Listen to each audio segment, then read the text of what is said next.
बाबा मैं बहुत उदास हूँ। मुझे तो समझ नहीं आती ये मुश्किलात खत्म क्यों नहीं होती। पता नहीं कैसे गुजरेगी इतनी लंबी जिंदगी। जिंदगी में सिर्फ मसाइल ही हैं। एक मसाइल हल करो, दूसरा सामने आ जाता है। बंदा करे तो आखिर करे क्या, कैसे खुश रहे जब इतनी प्रॉब्लम्स आपके सामने आती रहती हैं। मैं थक गई हूँ इन मसलों को देख देख के। तुम परेशान ना हो, आओ मेरे साथ किचन में।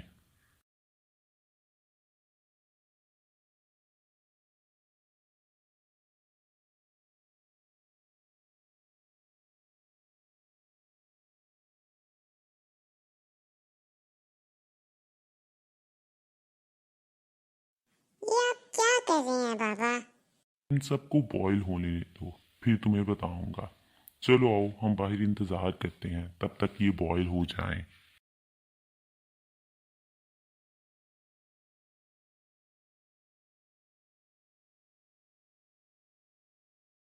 अरूबा बेटा, इधर आओ। अरूबा बेटा, इस टेबल पर आपको क्या नजर आ रहा है? एक अंडा, उबला हुआ आलू और एक कप कॉफी बाबा। मेरा बेटा, आलू को अपने हाथ में लेकर देखो, क्या ये नरम नहीं है? ओ हाँ बाबा, ये तो नरम है। मेरा बेटा, अब अंडे को हाथ लगा के देखो, क्या ये सख्त नहीं हो गया?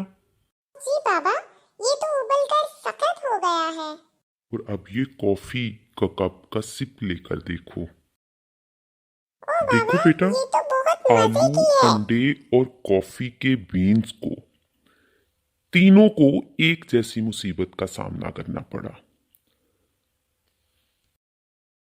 यानी कि उबलते हुए पानी में से तीनों को गुजरना पड़ा। ताहम हर एक ने मुख्तलिफ रद्द अमल का जाहिरा किया। देखो, आलू कितना सख्त था, और जब उबलते हुए पानी के अंदर इसको डाला गया तो ये बिल्कुल नरम हो गया।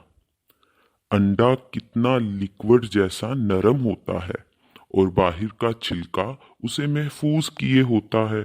जब इसे गर्म पानी के अंदर डाला गया तो ये सख्त हो गया।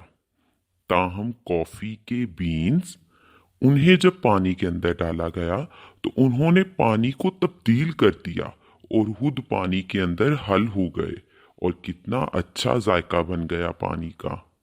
अब ये तुम्हें तय करना है कि तुम इन तीनों में से क्या हो, आलू, कॉफी के बीन्स या फिर एक अंडा। हाँ बाबा, मैं समझ गई। आपने बताया कि जब मुसीबत हमारे सामने आती है तो ये हम पे डिपेंड करता है कि हम कैसे रिएक्ट करते हैं।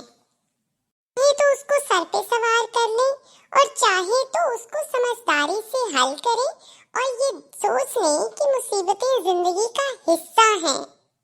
हमें इन मुसीबतों की वजह से हमेशा परेशान नहीं रहना चाहिए। It is all part of our life. जी बिल्कुल, ये जिंदगी है, यहाँ पर मुश्किलात भी आएंगी, लेकिन इसका मतलब ये नहीं कि उन मुश्किलात को देखकर हम हौसला हार दें और मायूस होकर बैठ जाएं। मुसीबतें हमारी जिंदगी में जब आती हैं तो हम उनसे कुछ ना कुछ सीखते हैं। मुश्किल वक़्त आता है तो उसके बाद आसान वक़्त भी आता है, और हर वक़्त हमें कुछ ना कुछ सिखा कर जाता है। हमें अपना एटीट्यूड पॉजिटिव रखना चाहिए।